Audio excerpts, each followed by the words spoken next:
Good morning and welcome to the Daily Cyber Briefing for September the 18th, which is a Wednesday, I think.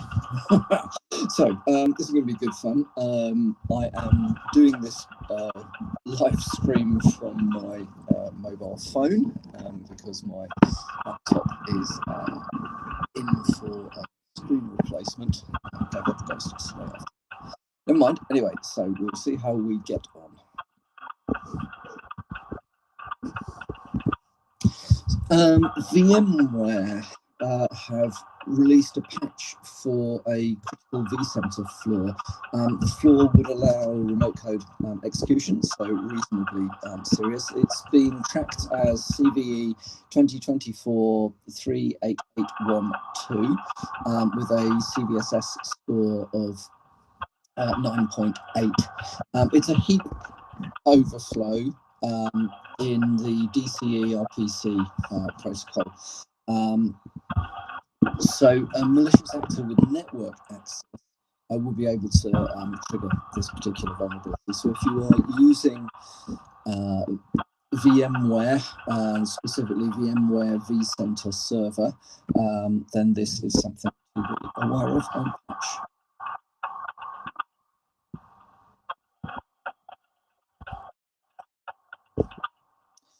Okay, there is an interesting article I came across in Dark Reading this morning that talks about a combination of, or combining particular bugs, some of which were quite low severity rating, quite low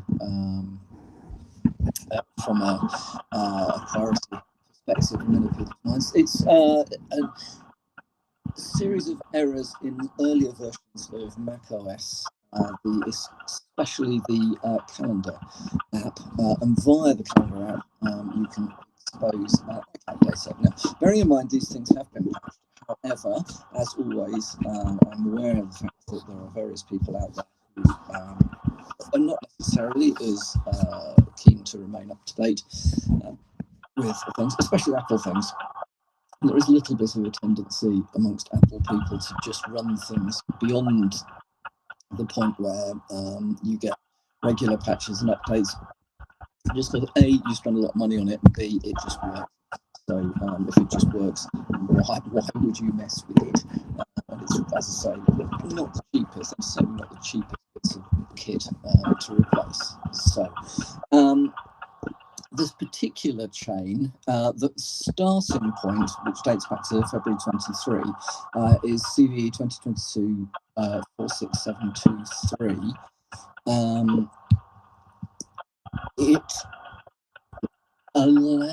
It relied on the fact that the calendar app didn't sanity check files attached to calendar invite. That could then lead to path traversal issues. Even more interestingly, there was no sanity checking on the names of attachments in a calendar invite. So you could name the attachment something that already exists, like an operating system, component of the operating system, whatever it might be. Then if you deleted, using the normal tools, if you delete the meeting, the calendar app will then delete the meeting out of the calendar, including the attached files. But also the original, like the actual files, which the attachment was named after. So there's all sorts of fun and games that you can have here. Now, in order to fully exploit some of these vulnerabilities, you need to chain them. But some of the things being chained have got very low CVSS scores. So one of them, CVE 2023 40344, which was a vulnerability that allowed you to bypass macOS's gatekeeper feature. That had a medium severity rating of 5.5. And that's from January this year. And another one, CVE 2023-40434, had a low CVSS rating of 3.3. So what's my reason for bringing this to your attention right now? Well, the first thing is, just as a reminder, as always, keep your stuff up to date. If you're not getting security patches for any devices, be that end user compute, server compute, or anything else in your environment, that it shouldn't be there. You should have a policy somewhere that says that all components, technology components that are used in your organization should be supported, and by which I mean, from an InfoSec perspective, the vendor should be providing security patches for them. As soon as they stop providing security patches for whatever the thing is, it should be considered obsolete and should have been replaced before that point. The other thing to remind people then is that, yes, we tend to, in the industry, focus very much on high severity vulnerabilities, so on and so forth. However, there are times when lower severity, medium or low severity vulnerabilities can be used in a chain that will result in complete compromise of devices, as is the case. So, something to think about.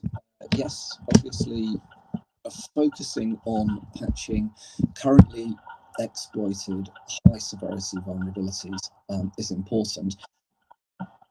But having done that bit, you really ought to be looking back at what else can I patch, what else can I address, and not just park these things as I don't need to worry about it, it's only low severity.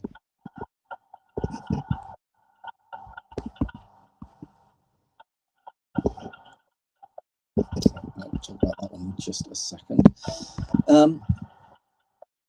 So, North Korean hackers are attacking LinkedIn users in order to deliver Rust door malware. Not new, but there is more of it going around at the moment. So this is just a heads up to those of us that work in technology and cyber. There is at the moment a campaign, again, focused around LinkedIn. It is the usual thing, very realistic looking contacts from organisations that purport to be recruiters with very tasty sounding job offers. You've been headhunted for this, and my client is looking for somebody with blah blah blah. Usual sort of thing, social engineering. At some point in the process, you get sent something which is supposed to be a kind of technical test or some kind of technical analysis that you're supposed to do. Either way, you're asked to download something and go, execute it and do stuff as part of the recruitment process. Except that what happens in the background is that contains malware. So it all looks very legitimate. However, it does result in you being your devices being compromised. Now, bearing in mind that the current campaign is quite well targeted. Now, we've spoken about this quite a lot over the last few months, but as a brief reminder, anybody in an organisation who may have privileged rights to anything in the organisation is targeted. That includes, increasingly, it includes more junior people within the organisation, as well as the obvious wailing for C-level execs or whatever it might be. Because if you are early in your career and somebody comes along saying, well, we've been really impressed with what we've seen about you, we think that you would be a superb fit for this role. Most people who are earlier in their careers are actually looking to progress and will engage with these things. So be aware, any cold calling type contacts via social media that look too good to be true are probably too good to be true, is the first way. The second thing you need to think about then is a red flag should be if you are being offered these sorts of things and then they're asking you to download something on your own device. Treat that with caution. If you really want to, if you think it's legit and you really want to engage, run yourself up a virtual machine in a sandbox somewhere and see what goes on. That might not stop all malware, but it will catch various things. It gives you the opportunity at least then to isolate your corporate devices from any potential damage that might occur as part of this. So just to be aware of, there is a campaign of this going on at the moment.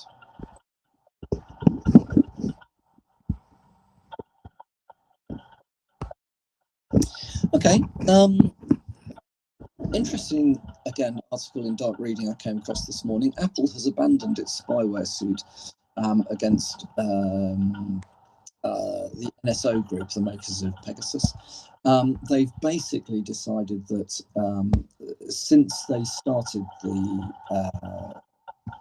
legal action, a couple of things have happened. One is that the marketplace has changed. There was a time when the NSO Group were the only people doing this stuff.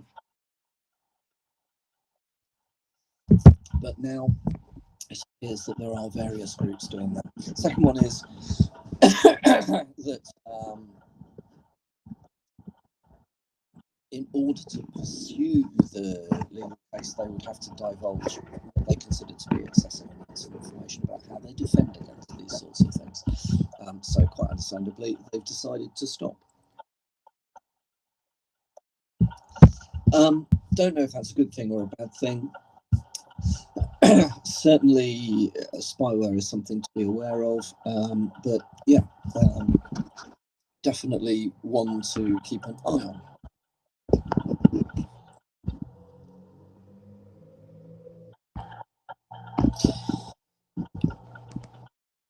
And that, I think, is all that I had available to talk about for today. As I say, slightly disjointed today because trying to do this from a mobile phone and accessing the resources is a good game here.